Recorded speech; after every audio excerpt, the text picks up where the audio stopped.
Shalom, perkenalkan nama saya Delisana Sispao. Saya mahasiswi semester 5 kelas L dengan NIM 0120190415. Di sini saya akan mempresentasikan tugas kami dari kelompok 5 mengenai hakikat dan pengertian media pembelajaran dan sumber belajar. Sebelum kita membahas lebih jauh mengenai materi ini, kita akan mengetahui dulu apa itu pengertian media pembelajaran. Media berasal dari bahasa Latin yang merupakan bentuk jamak dari medium secara harfiah, berarti perantara atau pengantar.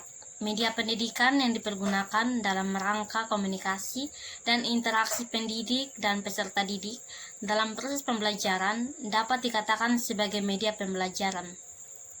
Media pembelajaran secara khusus dipergunakan dalam proses pembelajaran untuk mencapai tujuan atau kompetensi tertentu yang dirumuskan.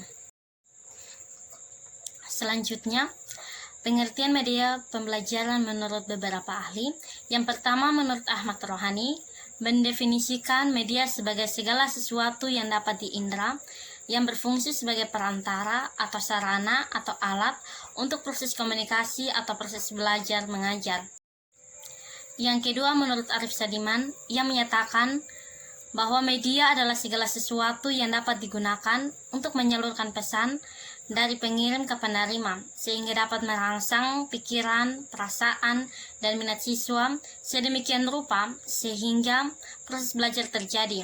Yang ketiga, menurut Samaldino, ia menyatakan bahwa media pembelajaran adalah berbagai jenis komponen dalam lingkungan siswa atau mahasiswa yang dapat merangsang untuk belajar. Selanjutnya, menurut Briggs, ia menyatakan bahwa media pembelajaran adalah sarana untuk menerbitkan perangsang bagi siswa supaya proses belajar terjadi. Selanjutnya, menurut Gerlach dan Eli, mereka menyatakan bahwa media apabila dipahami secara garis besar adalah manusia, materi, atau kejadian yang mampu membangun kondisi yang membuat siswa mampu memperoleh pengetahuan, keterampilan, atau sikap.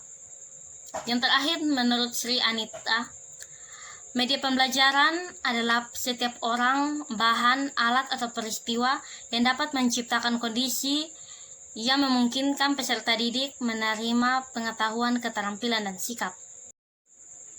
Jadi kesimpulannya bahwa media pendidikan hakikatnya adalah perantara yang dipergunakan dalam proses pendidikan untuk mencapai tujuan pendidikan.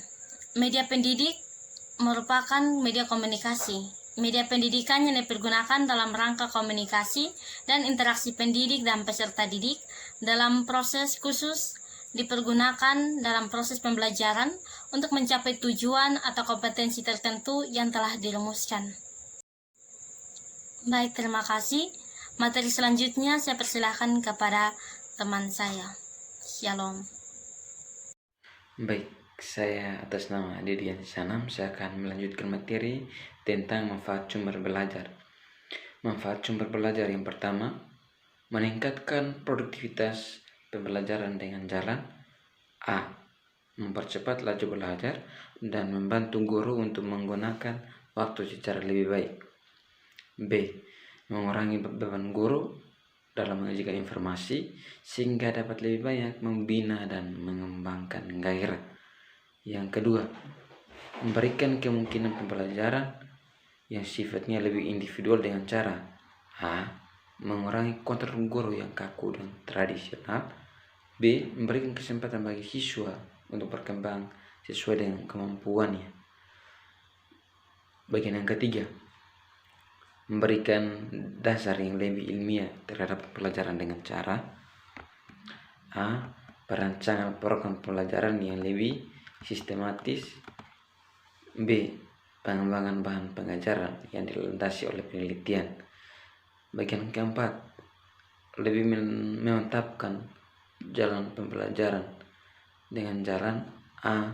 Meningkatkan kemampuan sumber belajar. B. Penyajian informasi dan bahan secara lebih konkret. Bagian kelima, memungkinkan belajar secara seketika, yaitu A. Mengurangi kesenjangan antara pembelajaran yang bersifat verbal konseptual dan abstrak dengan realitas yang sifatnya konkret. B. Memberi pengetahuan yang sifatnya langsung. Baik, ini materi yang saya bawakan dan materi selanjutnya akan dibawakan oleh teman saya. Baik, pada bagian selanjutnya yaitu peranan sumber belajar. Sumber belajar mempunyai peran yang sangat erat dengan pembelajaran yang dilakukan. Adapun peranan tersebut dalam pembelajaran adalah: yang pertama, peranan sumber belajar dalam pembelajaran individual.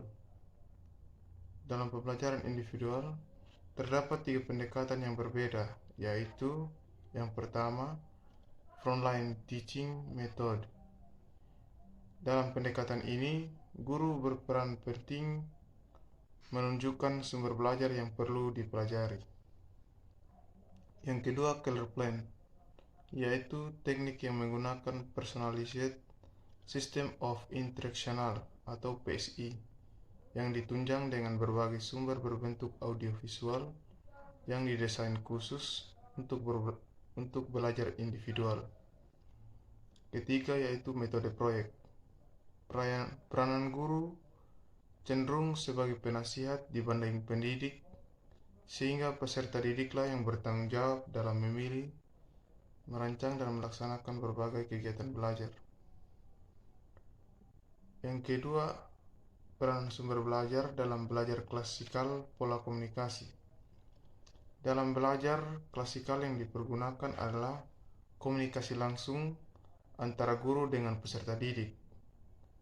Hasil belajar sangat tergantung kepada guru, karena guru merupakan sumber belajar yang utama.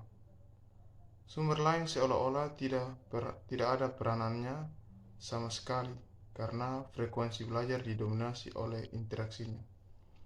Yang terakhir adalah sumber belajar dalam kelompok. Yang pertama adalah buzz sessions, atau merupakan diskusi singkat. Yang kedua, controlled discussion, merupakan diskusi di bawah kontrol. Yang ketiga adalah tutorial belajar dengan guru pembimbing. Yang keempat, tim proyek. Yang kelima adalah simulasi presentasi untuk menggambarkan keadaan yang sesungguhnya. Yang keenam adalah micro teaching, proyek pembelajaran yang direkam dengan video. Yang terakhir adalah self-help group atau kelompok swamandiri. Baik, sekian dari presentasi untuk kelompok kami. Saya ucapkan terima kasih banyak.